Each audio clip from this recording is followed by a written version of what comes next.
అయితే పెళ్ళయి వచ్చిన తర్వాత he was more like a brother. నాకు బ్రదర్ ఇన్ లా కాదండి, హీ వాజ్. కానీ ఈ కుటుంబం, మా అత్తమ్మ గారు, మామయ్య గారు, వారి కుటుంబంలో నేను ఎక్కువ దేవుని స్తుతించేది ఏంటంటే దేవుడు పెట్టిన దైవికమైన ప్రేమ. ప్రపంచానికి ఒక ఎగ్జాంపుల్గా దేవుడు మరి మా కుటుంబాన్ని నిలిపాడు. అందును బట్టి దేవునికి స్తుతులు చెల్లిస్తున్నాను. దైవజనులు పాల్ ఇమాన్యుయల్ గురించి ఒక మాట చెప్పాలి. మరి కొంతమంది నన్ను వారు ఇక్కడ విజయవాడ మూవ్ అయిన తర్వాత అడిగారు, మా ఊరికేనే వెళ్ళారా అక్క, ఇంకేదైనా కారణంతో వెళ్ళారా అని. అంటే జనాలకి ఎప్పుడో క్యూరియాసిటీ ఉంటుంది కదా, ఏదైనా గొడవలు పడి వెళ్ళారా లేకపోతే ఇంకేదన్నా అని. అప్పుడు నేను ఒకే ఒక మాట చెప్పాను, ప్రార్థనా పూర్వకంగా వెళ్ళారు. జాన్ వెస్లీ గారు చెప్పారు, ఒక్కొక్కరం ఒక్కొక్క దిక్కున దేవుని కొరకు దున్నుదాము. ఇంత టాలెంట్, ఇంత భారము, ఇంత పొటెన్షియల్ దేవుడు మనలో పెట్టినప్పుడు అందరము చిన్న రాజమండ్రికి ఎందుకు పరిమితం అవ్వాలని ఒకరోజు మరి బ్రదర్స్ ఇద్దరు కూర్చొని మాట్లాడుకుంటా ఉన్నారు.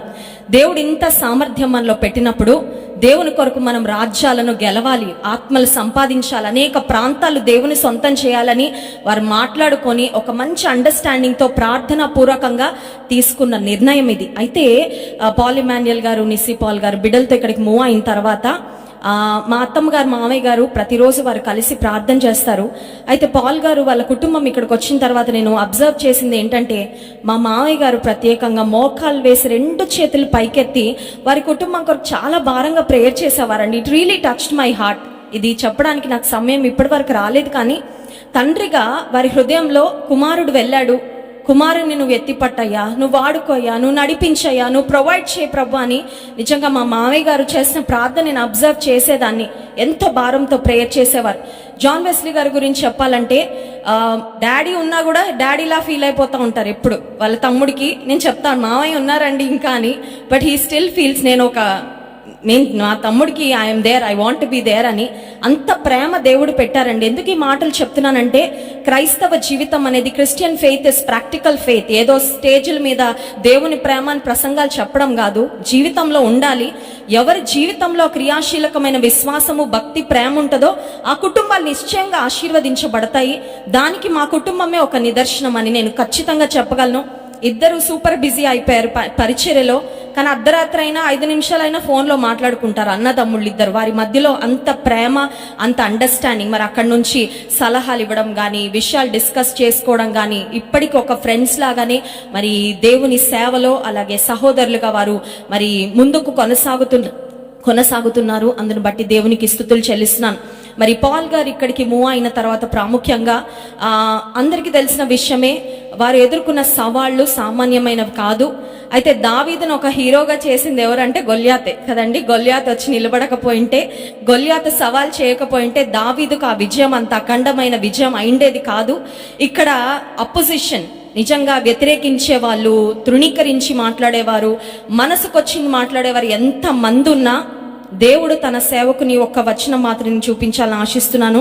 35వ కీర్తన 27వ వచనం మధ్య భాగం నుండి చదువుతున్నాను. తన సేవకుని క్షేమమును చూచి ఆనందించి యెహోవా ఘనపరచబడును గాక అని వారు నిత్యము పలుకుదురు. దేవుడు తన సేవకుని క్షేమాన్ని చూసి ఆనందిస్తాడంట. ఈరోజు దైవజనుని యొక్క ఆశీర్వాదము, వారి క్షేమాన్ని చూసి దేవుడు ఆనందిస్తున్నాడు. ప్రేమించిన వారంగా, కుటుంబీకులంగా, సంఘంగా మనందరం కూడా ఆనందిస్తున్నాం వారితో కలిసి. But above all, the Lord is rejoicing over the well-being and prosperity of his servant. మరి పాల్ గారు వారు ఇక్కడికి వచ్చినప్పుడు యవనస్తులుగానే ఉన్నారు. ఇప్పుడే జస్ట్ వారు 40లోకి ఎంటర్ అయ్యారు. అయితే యవన కాలంలో వారు పడిన ప్రయాస గొప్పదండి. They work really hard for the Lord. దేవుని కొరకు చాలా ప్రయాసపడ్డారు. ఇద్దరు కూడా, భార్య భర్తలు ఇద్దరు, మరి పాల్ గారు, నిస్సీ పాల్ గారు ఇద్దరు ఎంతో ప్రయాసపడ్డారు. లోకంలో ప్రయాసపడితేనే మంచి రిటర్న్స్ వస్తాయి కదండి. బయట ఒక బిజినెస్ లో, బయట ఒక ఆర్గనైజేషన్లో ఎక్కడ పనిచేసినా ప్రయాసపడినా ప్రతిఫలం వస్తుంది. కానీ తన నామమును బట్టి ప్రయాసపడితే ఇంకెక్కువ ప్రతిఫలం ఇస్తాడు. ఎందుకంటే దేవుడు న్యాయాధిపతి, నీతి కలిగిన వాడు, ఆశీర్వదించేవాడు. So their toil, their labour in the Lord. వారు దేవుని కొరకు పడిన ప్రయాస దేవుడు వ్యర్థంగా పోనీయకుండా మరి ఇక్కడ విజయవాడలో క్రైస్ట్ టెంపుల్ పరిచర్యను ఎంతో ఆశీర్వదించి దీవించారు. అందును బట్టి దేవునికి హృదయపూర్వకంగా స్తుతులు చెల్లిస్తూ, ఈ 40 సంవత్సరాల్లో వారిని దేవుడు వాడుకున్న దానికన్నా మరింత బలంగా, మరింత మరి దేవుడు ఉన్నతంగా దేవుడు రానున్న సంవత్సరాల్లో వాడుకోవాలని, మంచి ఆరోగ్యమును, దీర్ఘాయుష్నిచ్చి తన సేవలో తన దాసుని వాడుకోవాలని హృదయపూర్వకంగా కోరుకుంటున్నాను. ఒక్క చిన్న పల్లవి మాత్రం పాడతాను, దీవించావే సమృద్ధిగా. I think that is very apt. ఎందుకంటే దేవుడు సమృద్ధిగా ఆశీర్వదించారు, సమృద్ధిగా దీవించారు. ప్రపంచానికి ఒక ఎగ్జాంపుల్గా మరి మా కుటుంబాన్ని, దీన కుటుంబాన్ని, అపోస్తుల్ జోసెఫ్ విజయ్ కుమార్ గారు, సత్య విజయ్ కుమార్ గారు, వారి సంతానం. ఇంకొక మాట, కుటుంబంలో ఒకరు బాగుంటే ఇద్దరు బాగుండట్లా, ఇద్దరు బాగుంటే ఒకరు పాడైపోతూ ఉంటారు కదండి. అని దేవుడు ఎంత నమ్మదగిన వాడంటే, నిజంగా యథార్థంగా నమ్మకంగా ప్రభు కొరకు సేవ చేస్తే బిడ్డలందరినీ దీవిస్తాననడానికి ఈ కుటుంబాన్ని ఒక నిదర్శనంగా దేవుడు పెట్టారండి. So this I really praise God and I'm really grateful to God for making me a part of this blessed family. ఈ కుటుంబంలో నన్ను కూడా దేవుడు భాగంగా చేసినందుకు ప్రభువుని నేను స్తుతిస్తున్నాను, ఘనపరుస్తున్నాను. మా ఆశ, మా ప్రార్థన ఒకటే, మా అత్తమ్మ మావయ్య వారు కళ్ళ నిండా వారి బిడ్డల యొక్క ఆశీర్వాదము, వారి బిడ్డలు చేసే సేవ పరిచర్య చూసుకోవడానికి దేవుడు వారికి ఇచ్చిన ఆరోగ్యాన్ని బట్టి, ఆయుష్ను బట్టి దేవునికి స్తుతులు చెల్లిస్తూ, కుటుంబం యొక్క యూనిటీని మేము ఎప్పుడు కాపాడతామని, forever we want be one in Christ, అందరము ఒకటిగా మరి దేవుని సేవలో మరి కొనసాగాలని మరి హృదయపూర్వకంగా కోరుకుంటున్నాను. F page. కొరతే లేదయ్యా నీ జాలి నాపై యేసయ్యా, కొరతే లేదయ్యా జీవం నీవయ్యా, నా కన్నీరంతా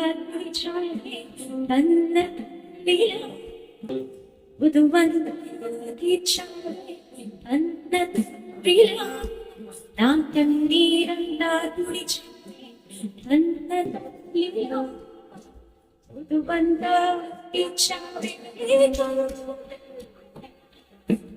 ఆశ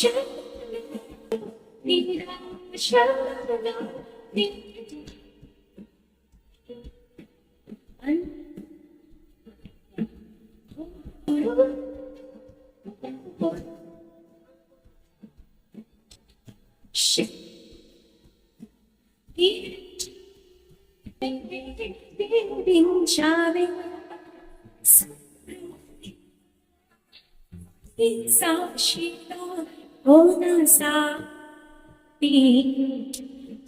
మించావే